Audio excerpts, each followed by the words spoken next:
I'm Kevin, and this is the rescue wagon. This is our 5x8 custom cargo camper conversion. Today I'm going to be putting some solar powered LED light stripping underneath the rescue wagon. We've done a ton of modifications to many different things on the rescue wagon. I've done underlighting before, but I've always done 110 underlighting. So this is going to be a little different because we're actually going to do solar. So we're just looking to have a nice little underglow when we're camping, and nothing too bright, but something we can turn off and on and don't have to worry about a power source for. If you've done some cool mods to your camper or your cargo trailer, leave me a comment below. Let me know what you've done. Okay, so as we go to put the lights on today, it is a self-adhesive strip. However, if you don't prepare the surface, a lot of times it doesn't stick very well. Here's some of the materials that you're possibly going to need. First, you're going to need some acetone to prepare the surface for the self-adhesive stickiness to really work good on. Some gloves, because if you've ever used acetone, you know it burns your fingers and it lets you know any cut you've ever had. I'm going to need a measuring tape. You're going to need some nylon cable clamps, I believe. I'm not sure just yet. We're going to see how that rolls. Some protective wire wrap. A drill with a hex head bit for some self-tapping 3/4 inch screws.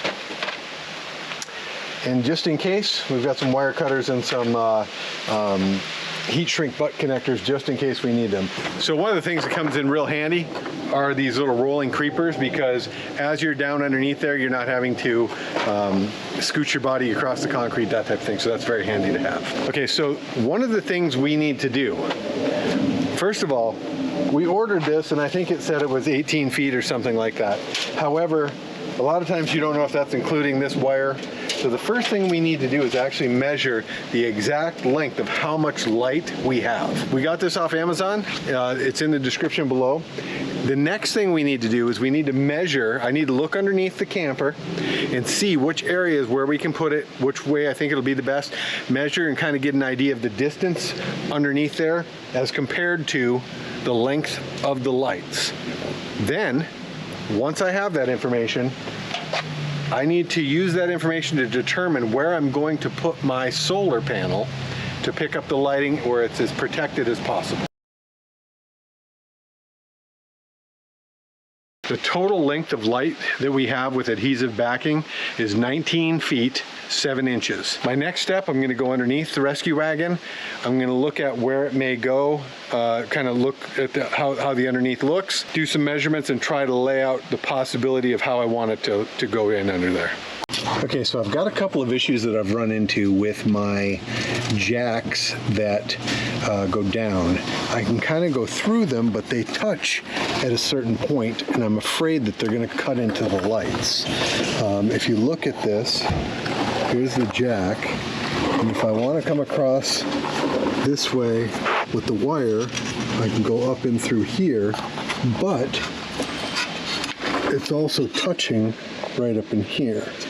So what I may have to do is come up around the inside, come across here, and go back down underneath to be able to get it to go all the way around. And because I've got 4 of those jacks, they're going to be in the way as we go along.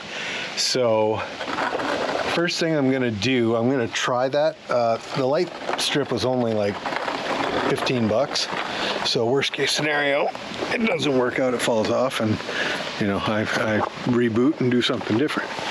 But I think that's going to work. I've got some extra sticky tabs that I will possibly have to pull out that you can use some zip ties for too, to give some added strength as we're changing kind of the direction of the light. I have decided to mount the solar panel right here, and what I'm using is these adjustable plastic clamps that you put on, you mark, and then I'm going to drill those. One quick tip about sheet metal, self-tapping sheet metal screws, you can actually use them as disposable drill bits. So once I drill this through, I'll probably leave it in here. I'll probably grind off the sharp end once it's in there and holds it. But if I wanted to put a bolt in there, these work a lot easier. You can refund these a lot harder than you can a regular drill bit.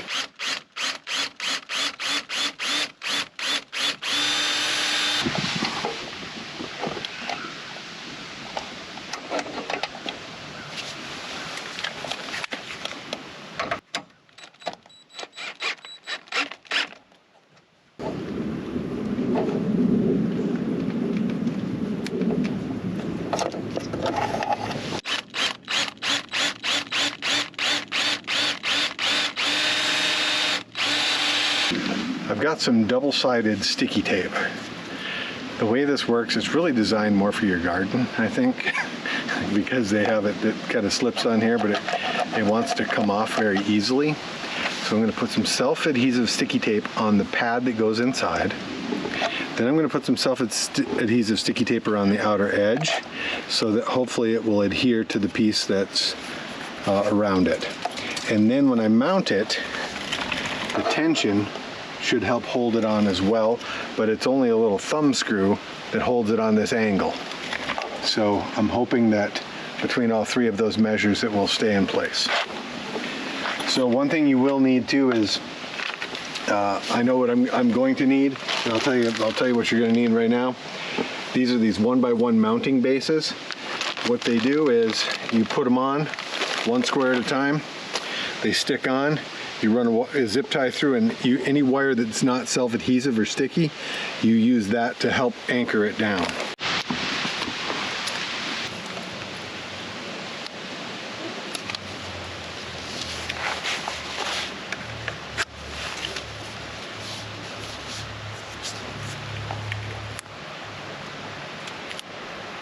I'm going to take a razor blade, razor knife, and cut and remove the pieces of the sticky pad that I did not need.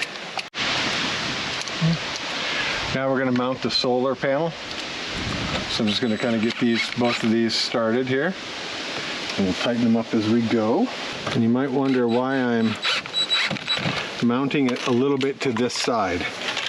On the back, there's an on-off button, and I want to be able to access it easily with my finger to turn it off and on.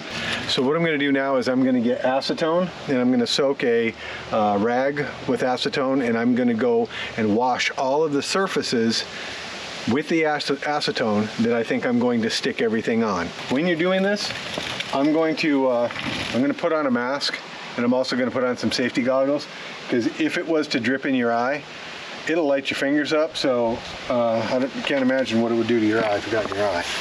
Kind of feels like 2020 all over again. What I did was go through and fish the cable through any cross members that it would have to go through to go around, so that I could kind of measure out where exactly I'm going to put it. So what I'm going to do is pull the adhesive and start adhering the lights to the bottom that I've prepped with the acetone, and I'm hoping it's going to stick. This is undercoating under here rather than paint, and I've never done it to undercoating, so I'm going to be interested to see how well it works. So far, it seems like it's grabbing. So I was able to adhere the lights all the way around, and then I got lucky and found some places that I could stick some zip ties through up over around the bar to kind of secure it up. Not on the final outer edge, but there were some places that I could. So anywhere I could put something additional to secure it up against that in case it started to fall down. I'm assuming that if it's tight and it's sticky and it has secured parts in other places, it will stay in much better, it'll stay up better for the whole thing. Now what I'm doing is I'm putting this additional wire that runs up to this into the black protectant, and I'm doubling it up in a couple places because it's a little bit longer than it needed to be. So I'm just doubling it up inside of the black hose, and then I'm going to zip tie the black hose where I can, and then once I start coming up, I will use some of those little black things that I use to mount the solar panel with to hold them in place.